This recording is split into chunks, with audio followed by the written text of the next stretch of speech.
down. Now, for the top story tonight, let's talk realism here.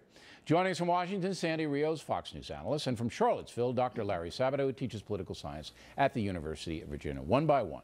Donald Trump, realistic possibility here? Doctor? No.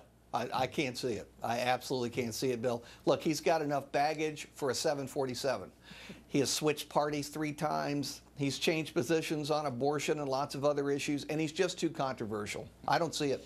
Okay, but this is a different race because it's all about President Obama, not about the Republican candidate, as you know. The whole race is going to be about President Obama, how he's governing.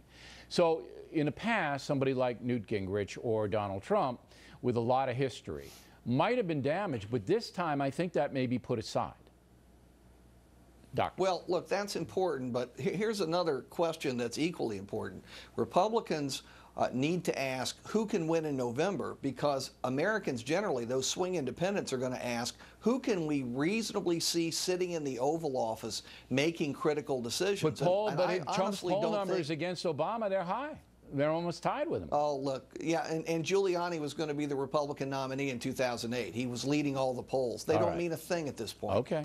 Sandy, how do you see Donald Trump? Well, I think Donald Trump, you're probably talking about a broad election. He actually might be able to win the popular vote because he really is a character. Very interesting. He wouldn't be my pick, but the problem is he couldn't get past the Republican primary because of all the things that Larry just talked about. But I love that he's in the race because he has no fear, he has a lot of courage and a lot of strength, and we need his voice. Right. So I like him, but I don't think he can win. Michele Bachmann, doctor. Again, I don't see a winner there. You remember that State of the Union address she gave? It kind of tells you everything you need to know. She's seen as a Tea Party candidate. She doesn't have the breadth of experience. I don't think she's another James Garfield. Remember the last president who was elected from the House of Representatives. So do you feel that Mrs. Bachmann, though, being the Tea Party favorite, can swing that momentum? Because, look, nobody thought Barack Obama was going to get the nomination. Nobody. And he's an outsider that came in. But Mrs. Bachmann has a populist groundswell here, does she not? She has the Tea Party support, Bill, and that's a critical faction in the Republican Party. The eventual nominee is going to have the support of at least a preponderance of the Tea Party people. But you have to go way beyond Tea Party to win a general election for president. No, I know you that. need those swing But I'm thinking moderates. primary, if she puts together the Tea Party with the evangelicals, you know, she might be a tough candidate. What do you think, Sandy? Maybe Iowa. That's it. Well, no, I actually think Larry's underestimating Michelle. She's not the Tea Party favorite for nothing.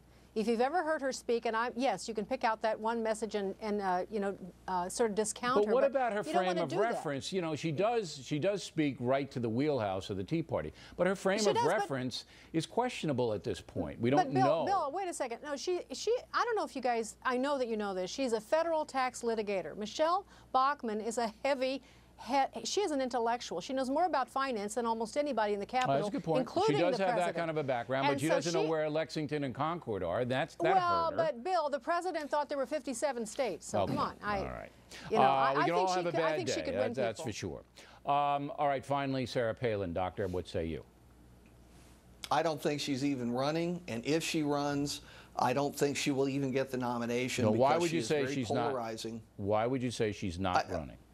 Here's why I think she's not running. Why would you step down from a superior position of influence to undergo a nasty, negative, vicious campaign that you will probably lose? She's doing great.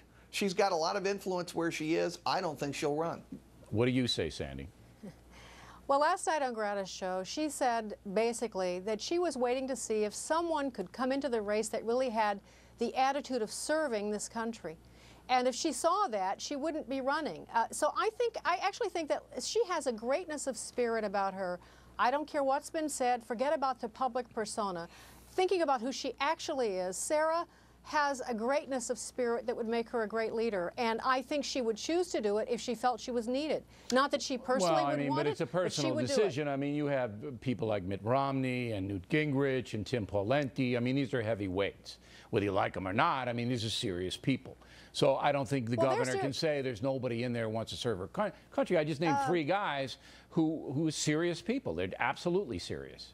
Yes, but I think that she has a different grid, and probably I do too. She's talking about the full breadth of issues, not only, you know, national security and, of course, the economy and, of course, Obamacare, right, so but also just the moral issues. I'm sure right. that's a huge concern for her. Now, I think the Republican primaries, Doctor, and we only have 30 seconds left here, are just going to be a brawl because there are so many diverse groups now under the Republican banner.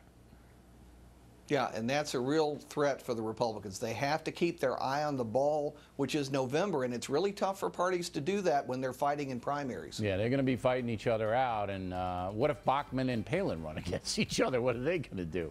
It's very interesting. All right, thank you very much. Good discussion. We appreciate it.